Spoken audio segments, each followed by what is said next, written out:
So hello guys, welcome back to my channel knowledge of disease. मैं सुप्रिया आई हूँ एक नए टॉपिक के साथ। तो आज हम बात करने वाले हैं कि जो तीसरा महीना होता है प्रेगनेंसी का, उसके बारे में कि हमें किन किन बातों का ध्यान रखना चाहिए, किन किन बातों का ख्याल रखना चाहिए, उसके बारे में हम डिस्कस करेंगे। और ये भी देखेंगे अगर इन चीजों का हम ध्यान नहीं रखते तो आपको मिसकैरेज का खतरा जो होता है वो बना रहता है।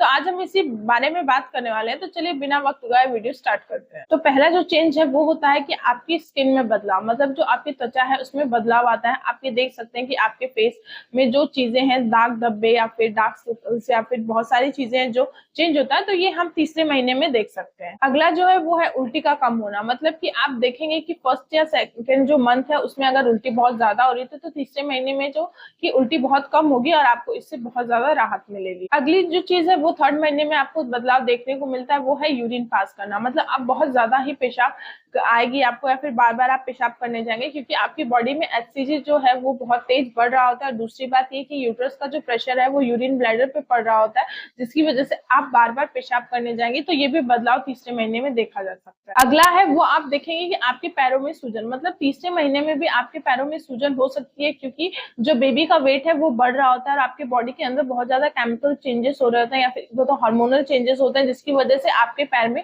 सूजन हो सकती है। तो ये भी चेंजेस आपको तीसरे महीने में देखने को मिल सकता है। अगला है आपका कि आपके सीने में जलन होना, मतलब कि आपके जो यूट्रस है उसका साइज बढ़ता है, जिसकी वजह से आपके पेट पे दबाव पड़ता है, जिसकी दबाव पड़ने की वजह से आपके डाइजेस्टिव सिस्टम में प्रॉब्लम होने लगती है, जिसकी वजह से आपको सीने में जलन होती है। तो ये भी एक बदलाव आप देख सकते हैं तीसरे महीने में कि आपके सीने में जलन होती है। नेक्स्ट जो होता है वो है कि आपका ब्रेस्ट में इंक्रीज होना, मतलब कि जो आपके ब्रेस्ट का साइज है वो इंक्रीज हो रहा होता है। मतलब फर्स्ट और सेकंड में आप देखेंगे कि हाँ आपके ब्रेस्ट का जो साइज है वो इंक्रीज हो रहा है, बट आप थर्ड मंथ में ये देखेंगे कि जो निपल के साइड का एरिया है वो बढ़ रहा होता है और वहां पे दाने टाइप में भी कुछ होते हैं।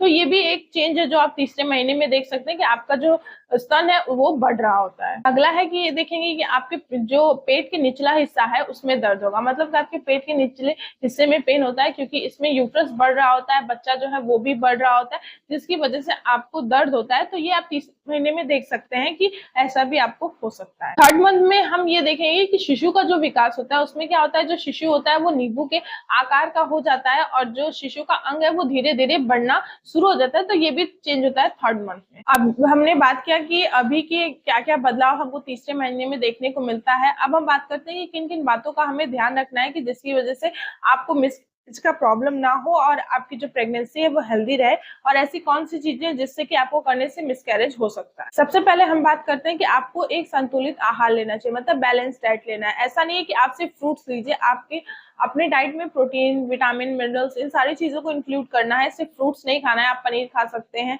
आप दाल ले सकते हैं, आपको अच्छा आहार लेना है और आपको पानी ज्यादा पीना है, मतलब आपकी बॉडी को अपने हाइड्रेट करके रखना है। आप दिन में कम से कम 8 से 9 गिलास पानी पीजिए या फिर 9 लीटर पानी भी पी सकते हैं, जिससे कि आपकी बॉडी हाइड्रेट रहे। अगला है आपका कि आपको अच्छे से नींद लेना है, मतलब कि आप फर्स्ट और सेकंड मंथ में अच्छे से अगर नींद ले रहे तो आप तीसरे महीने में भी अच्छे से नींद लीजिए, ताकि आपको अच्छे से रिलैक्स फील हो। और आपको ट्रेवल नहीं करना है, क्योंकि अगर आप ट्रेवल करते हैं तो अभी भी आपको मिसकैरेज का खतरा बना हुआ है। आपको दिन में कम से कम एक या 2 घंटा तो सोना ही है, बाद में जो रात में 8 घंटे वो भी आपको रेस्ट लेना है, ताकि आपकी जो प्रेगनेंसी है वो अच्छे से और हेल्दी हो सके। अगला है आपको कि आपको एक पोजीशन में खड़े नहीं रहना है, एक ही पोजीशन में लेटे नहीं रहना है, एक ही पोजीशन में आप मतलब एक ही पोजीशन में आप नहीं रह सकते हैं, आपको पैर लटका के नहीं रहना है, क्योंकि अगर आप ये सारी चीजें करते हैं तो आपको कमर दर्द की प्रॉब्लम हो सकती है। अगला है आपका कि आपको एक साथ बहुत ज्यादा खाना नहीं खाना है, आपको थोड़ा थोड़ा करके खाना है, क्योंकि अगर आप थोड़ा थोड़ा करके खाएंगी तो आपको बहुत सारी चीजों में फायदा होगा, जैसे कि आपको विटामिन, मिनरल्स वो थोड़े धीरे धीरे करके मिलते रहेंगे। और ज्यादा खाना खाने की वजह से आपका वजन एक तो साथ नहीं बढ़ेगा, आपको अगर थोड़ा थोड़ा खाती है तो आपका वेट जो है वो थोड़ा थोड़ा करके बढ़ेगा, जिससे कि आपको और आपके बेबी को अच्छा मतलब बेनिफिट मिलेगा और आप भी हेल्दी रहेंगी। अगला है आपका कि आपको गर्भ अवस्था के दौरान किसी भी बात का कोई टेंशन नहीं लेना है, मतलब आपको पॉजिटिव रहना है। आपको जिससे अच्छा लगता है बात करने में उससे बात करिए, जिससे आपको लगता है कि इससे टेंशन है उससे बात मत करिए।